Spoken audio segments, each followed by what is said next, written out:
Hello everybody and welcome back to Dr. Ghost Games. If you're new to the channel, welcome. I am Dr. Ghost and I make content for the game World of Warships Legends. Today we're going to be on New Dawn. It's going to be a capture the base mode, and my god, do I just not like capture the base mode. We all know how capture the base mode is, and it is very annoying to definitely have, especially when a destroyer moves up the center of the map and just captures it. And you can't see them either. So, yeah. Now, enough of that. Let's talk about what we're going to be in today. We're going to be in a ship that I've been looking forward to pick up, and that is the Murmansk. That's right, we've got the Murmansk. And you guys are probably saying in the comments right now, whoa, why do you want the Murmansk, dude? It sucks, right?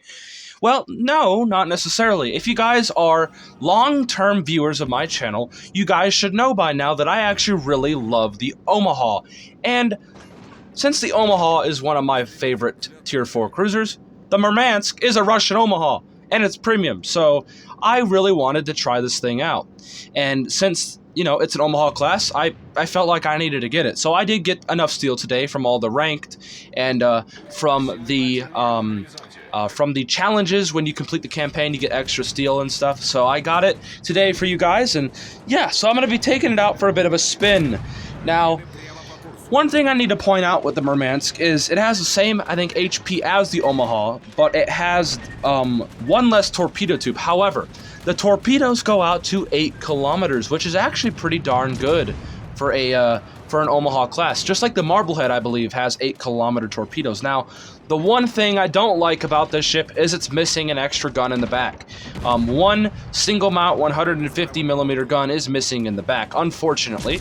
But yeah, nothing much we can really do about that. Now, what do we know about the Omaha and the Murmansk? Well, they have 152mm guns. I believe they are American guns, but I think the Russians have their own kind of shells they use on these. I think the AP is slightly better, but don't count me on that. But I think the AP smacks a bit hard. It says in the overview of the ship that it has superior AP pen.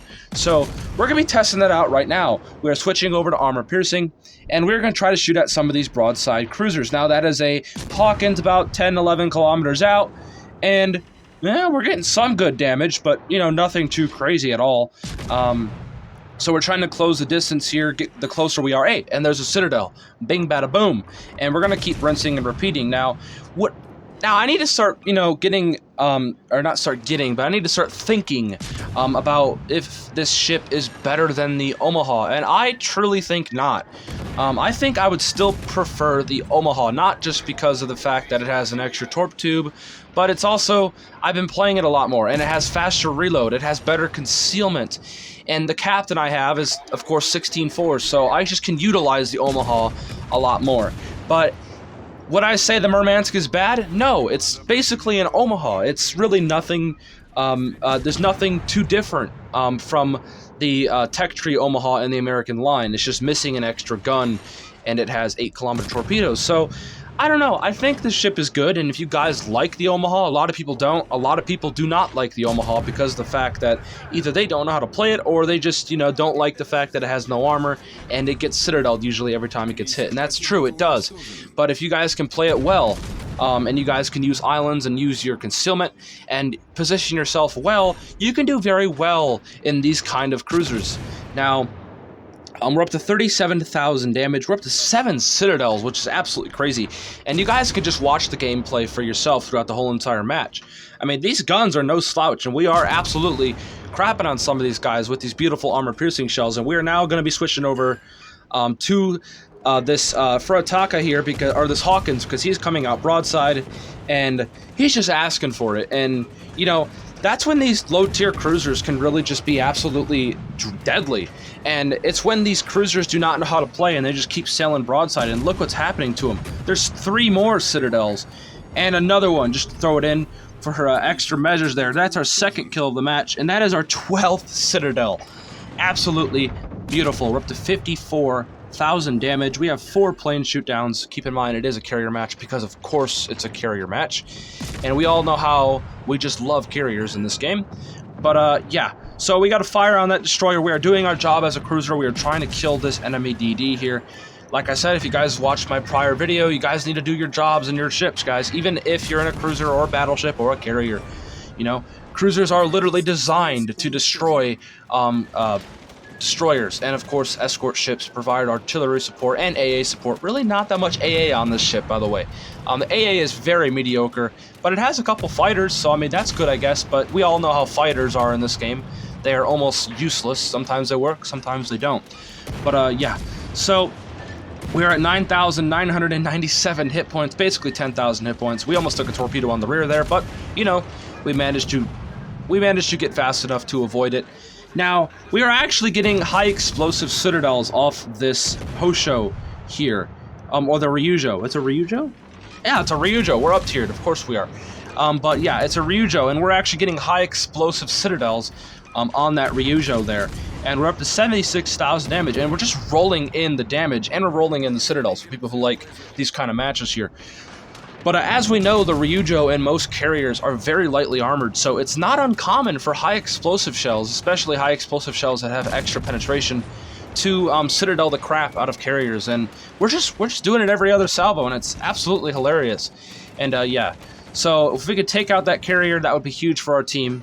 Also huge for me, really, because that dude has been a huge pain in my neck. Now notice that the base is getting captured. At the beginning of this video, I told you guys how much I really don't like capture the base mode, and this is why.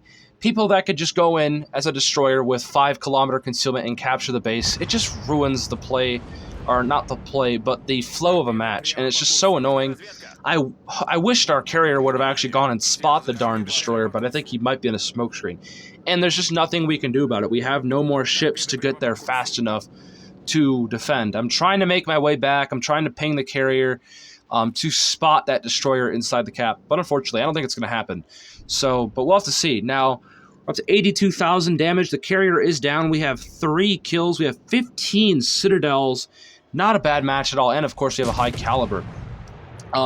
So a really decent match to show off so far what the ship is capable of. The AP is pretty darn good if you have broadside targets. The HE is, of course, American, or I think it's Russian now since it's a Russian ship, but it's Russian HE, and we all know how that works. And this thing has, I think, 16 kilometers on my build. I run Nikolai Kuznetsov. He is a legendary 3, I believe. He is a rank 16. He might be 15. But he's a pretty high-level captain, to say the least, and he's got some pretty cool skills on.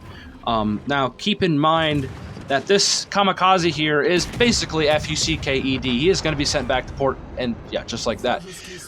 Now, we have our 4th kill of the match. We take out both destroyers. Well, we take out 2 out of the 4 destroyers, and that is huge. But unfortunately, like I said, no matter what we do here, it just won't be enough. We cannot defend the base, and that is just why I hate capture the base mode. I wish they would just take it out of the cycle when you try to get into matches, because capture the base, just for me, it's just so annoying. That a DD can just go up the center and just capture the base. It's really annoying, but you know, whatever. We lost, but we did pretty darn well. I hope you all did enjoy. Although we did lose the game, we did show off what this thing is capable of. We were top of the leaderboard. We were double our team's XP. I mean, that just says a lot. But yeah, I hope you all did enjoy. If you guys did, punch the like button, leave a comment below what your thoughts are. Please keep the comments positive. And yeah, as always, I wish you all the best. Peace out. Stay healthy. Take care out there.